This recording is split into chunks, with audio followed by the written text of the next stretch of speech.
Eu queria hoje discutir uma questão que eu considero importante. Talvez você vá concordar comigo, vamos ver. Você acha que você é bem tratado pelo seu banco? Eu não estou falando de tratamento pessoal, sabe? Gerente simpático. Eu não estou perguntando se o aplicativo funciona bem, se funciona mal, se dá trabalho fazer uma transferência, não dá, não é isso. Eu quero saber o seguinte, você se sente protegido pelo seu banco? Quando você sai de casa com o teu celular, aí você vê esse monte de notícia de roubo de celular, porque os bandidos querem a senha dos bancos e tal. Você, 999 11 999 592 100, você já passou por uma experiência de assalto? Foi bem tratado pelo banco? Ou seja, o banco cuidou de você? Ele agiu como se sentisse responsável por aquilo que aconteceu contigo? Ou foi burocrático? 11 999 592 100. Foi burocrático? Por que eu pergunto isso? Por que eu estou entrando nesse assunto, né? A tecnologia, ela facilitou a nossa vida. Não há dúvida de que a gente passou a ter uma série de serviços com uma rapidez que a gente não tinha antes. Antes, a gente ia aqui para o banco para fazer tudo. Tinha que pagar uma conta de luz, ia para o banco. Pegava a fila. Reclamava da fila, claro, porque tinha fila. Você ia contratar um empréstimo, banco. Agora você faz tudo sem sair de casa, ou saindo de casa, do carro, não dirigindo, do ônibus, do trabalho. Só que o que acontece, só coisa muito grande, né, atípica e tal, pede uma presença na agência, sei lá, ou até num terminal de autoatendimento, travou o cartão, sei lá, essas coisas. Mas essa facilidade toda, ela jogou para o correntista, para nós, uma tarefa que antes quem fazia era o funcionário do banco. Então, você tinha a prova, a evidência de que o banco tinha participado da operação. E se você não podia fazer as coisas diretamente, quando surgia uma conta em seu nome, não tinha sido você não tinha meios de fazer. Quando pegava um empréstimo em seu nome, o banco era indiscutivelmente o responsável. Você não tinha como fazer, você não tinha como agir de alguma maneira. E aí as coisas vão mudando. E você passa a ter tarefas e responsabilidades e deveres e tal. Normalmente a gente conversa aqui sobre política, sobre economia, sobre assuntos de justiça, e esse tema ele tem a ver com isso. Porque é muito certo de que nós vamos ter que avançar na legislação para aumentar a responsabilidade dos bancos. É certo que isso tem uma consequência econômica, porque pega o consignado, né, que você contrata com facilidade. Aliás, o Supremo Tribunal Federal, na segunda-feira, confirmou a constitucionalidade de uma lei que permite contratar que o beneficiário do PCP, do benefício de prestação continuada, possa contratar um consignado. Imagina quanta gente vai pedir. A gente está falando de mais de 5 milhões de pessoas. E é mais gente se arriscando a golpe. E também tem uma vertente de justiça nisso tudo. O Poder Judiciário a todo instante acionado para essa discussão. Então, não se trata de um tema isolado. É um tema que passa por política, passa por economia, passa por justiça e tem tudo a ver com a nossa vida, né? Essa responsabilidade sobre o golpe é algo que a gente tem que falar. E eu queria jogar a luz numa notícia que não ganhou tanto espaço assim quanto poderia, que foi uma decisão tomada no Superior Tribunal de Justiça, que mandou um banco devolver um dinheiro, e devolver corrigido, atualizado, um dinheiro que um casal de correntistas de 75 anos, pessoas mais velhas, perderam numa fraude feita na conta deles daquele banco. O que o tribunal entendeu? O tribunal entendeu que a falta de certos procedimentos de verificação, que a falta de certos procedimentos para aprovação de certas transações que não eram corriqueiras, portanto atípicas, foram decisivas para que o casal caísse na fraude. Ou seja, o sistema do banco não foi eficiente, ou não era, ou até não é eficiente o bastante, para perceber que aquela transação com cheiro de ilegalidade devia ser bloqueada, obrigando o casal a se mexer para eu quero. Não foi o caso. Então, o tribunal enxergou um caso, mais um, de responsabilidade objetiva da instituição financeira. E parece uma coisa óbvia, mas na instância inferior, esse caso passou pelo Tribunal de Justiça do Distrito Federal, o banco argumentou e o tribunal entendeu que ele não poderia ser responsabilizado por um dano que não foi provocado por ele diretamente, mas por terceiros. Então, era culpa do consumidor. As vítimas que fizeram o que quiseram fazer e caíram no golpe. Só que a vítima, ou as vítimas, um casal de pessoas com mais de 75 anos, eles argumentaram e conseguiram provar no STJ que não há uma prova nos autos de que eles concordaram com a fraude. Que eles concordaram com um empréstimo feito na cidade de São Paulo, no valor de R$60 mil, além de um débito de quase R$9 mil, além de usarem o cartão do banco para fazer uma compra em Goiânia, enfim. E tudo usando ligação telefônica, usando procedimento de terminal de autoatendimento, enfim. Aí na hora de votar, uma das ministras, a Nancy Andrighi, ela reafirmou a responsabilidade do banco em verificar a regularidade, a idoneidade da transação, e ela foi mais longe. Ela disse que as instituições bancárias têm que desenvolver mecanismos para dificultar as fraudes, independente, olha o detalhe, de qualquer ato do consumidor. Olha como isso é amplo e importante.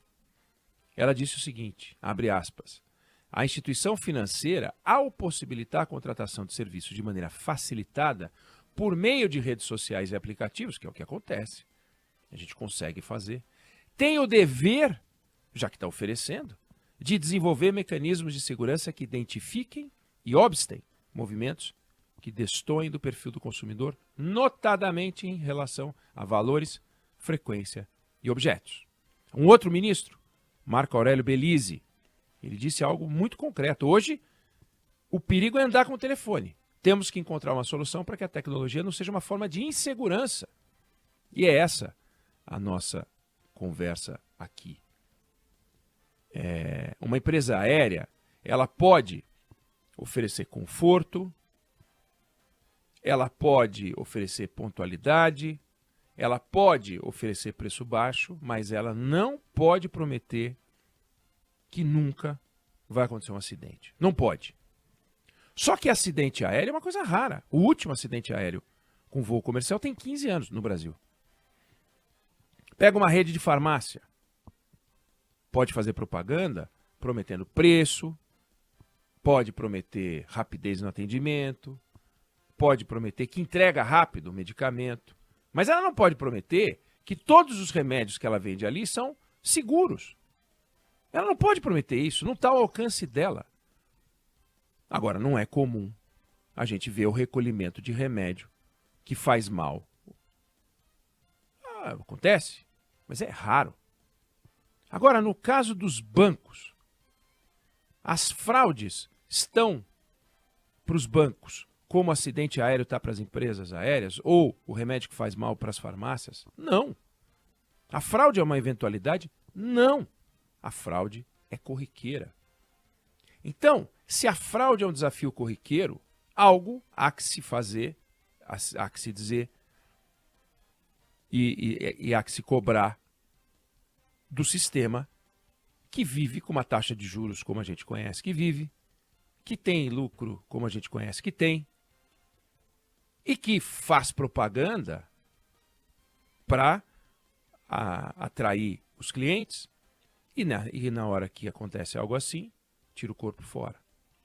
E o mundo está mudando nessa área, né? Mudando de forma importante. Tem 5 anos, o Conselho Monetário Nacional disciplinou a oferta de crédito só por canais digitais, organizou isso, ou seja, abriu uma porteira importante para nós. É importante. Não estou dizendo que é algo contra, não. Imagina, você vai pegar um empréstimo, um crédito qualquer, e você tem que parar o que você está fazendo e ir para o banco. Imagina como seria a vida do Brasil na pandemia se o sistema bancário fosse a antiga. E não é. O sistema bancário funcionou na pandemia como com primor, porque estava preparado, digitalizado e tal, mas temos um desafio. 2020, Pix. São tecnologias que melhoraram a vida das pessoas, mas são tecnologias que aumentam o risco. E o risco é a fraude. Agora, o risco não é compartilhado, o risco é só do consumidor, o risco é só do correntista, o risco é só nosso. E a gente tem que provar, e provar, e provar, e provar que não teria sido possível aquilo acontecer se o banco fosse cuidadoso. Porque no começo, fraude sempre existiu, né? Mas no começo, fraude era extraviar talão de cheque, né? No tempo do talão de cheque, sumiu o talão de cheque. Uma conta corrente que foi aberta, que o cliente não tinha pedido, um saque, escuta, sacaram, eu passei por isso, sacaram 10 mil reais, 10 mil reais, fiquei no negativo, da minha conta, anos atrás, de uma agência do banco, para você sacar além do seu limite, eles pedem tudo da sua vida, até o teste do pezinho. O seu teste do pezinho. Aí o camarada conseguiu. Eu moro em São Paulo, eu estava em Natal, em férias, e fui passar um negócio lá, travou. Por quê? Porque tinham sacado um dinheiro da minha conta numa agência do Paraná. Mas como assim? E para você ser restituído? Fui restituído, mas é uma novela. Escuta, eu sou de São Paulo, eu estou em Natal, eu não estive no Paraná. Como é que eu preciso do teste do pezinho para sacar aqui R$ 500 e lá o cara sacou 10 pau na boa e eu fiquei negativo? E o negativo, quem é que vai pagar por isso? Já aconteceu? Comigo.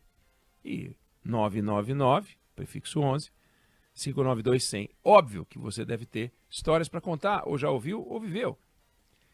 Mas aí a coisa começou a se sofisticar de um jeito, teve fraude feita com reconhecimento facial.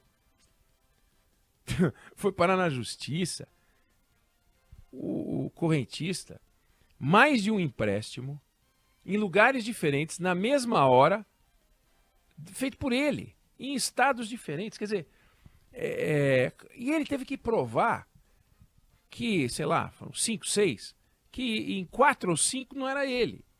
Só que naquela que talvez fosse ele, era igual àquelas que não eram dele. Quer dizer, óbvio que era uma fraude. E o sujeito teve que entrar na justiça. O banco não resolveu.